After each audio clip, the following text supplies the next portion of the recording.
le ministre de la Santé était ce mercredi au CNHU de Cotonou. Un décret dernièrement pour réglementer un peu les exercices en cabinet privé. Il va y avoir un certain impact forcément au niveau des services publics. Et également expliquer aux praticiens le contenu de cette décision. Par suite, le ministre de la Santé a visité plusieurs services dont la pédiatrie, l'unité d'hémodialyse.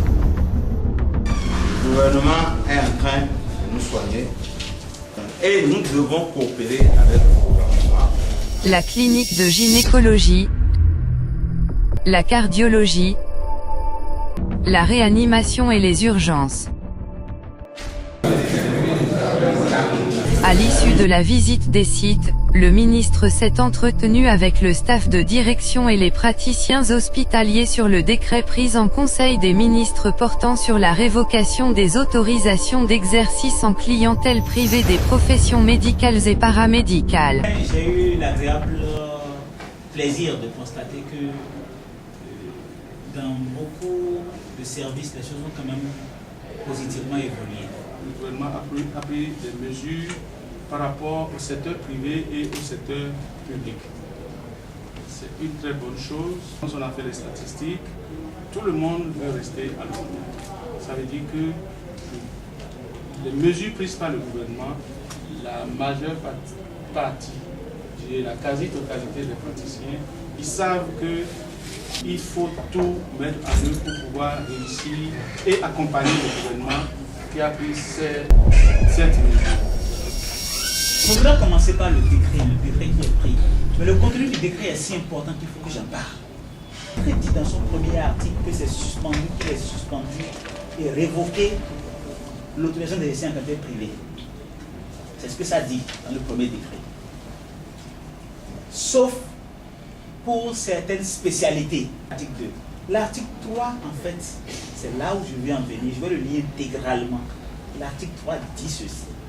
En application des dispositions des articles 20 et 84 de la loi 2015-18 du 1er septembre 2017 portant statut général de la fonction publique, tout exercice en clientèle privée au mépris du présent décret est réputé faute professionnelle grave, passible de la révocation ou de la résiliation du contrat de travail avec perte de tout droit sans préjudice des sanctions pénales réprimant l'exercice illégal des professions médicales et paramédicales. Et dans un deuxième alinéa, ça précise que tout agent révoqué ou licencié en application du présent décret ne peut être autorisé à exercer à titre privé. L'exercice illégal étant considéré comme faute grave, on considère qu'il ne peut même plus être en mesure d'exercer sa profession. C'est-à-dire que si quelqu'un est radié, et si les médecins n'est plus médecin, s'il est infirmier, c'est fini. En tout cas, il ne peut plus exercer au Bénin. Nous allons faire en sorte que le décret soit respecté. Mais vraiment, j'insiste sur le fait que par rapport à l'article 3, il ne faudrait pas que quelqu'un est venu me dire « Ah, mais les soirées, le week-end m'appartiennent ». Je dis non, c'est pas ça. L'article 20 de la loi portant le statut de la fonction publique là, interdit cela. Je ne peux pas le faire. Premier point. Le deuxième point, c'est le problème de vente illicite de médicaments, de rançonnement des malades. Rien que par rapport à la vente illicite de médicaments, la loi par rapport aux consommateurs prévoit, c'est la prison.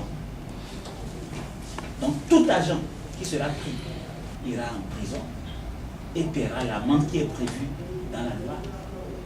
Mais je peux vous garantir qu'il n'y aura pas de pitié. Si quelqu'un tombe dedans, on va frapper très durement. Ça va régler la question, ça va permettre à nous autres, à tous ceux qui font honnêtement leur travail, à tous ceux qui se sacrifient jour et nuit pour sauver les malades, qu'on puisse leur reconnaître ce qu'ils font et arrêter de jeter l'opprobre sur tout le monde.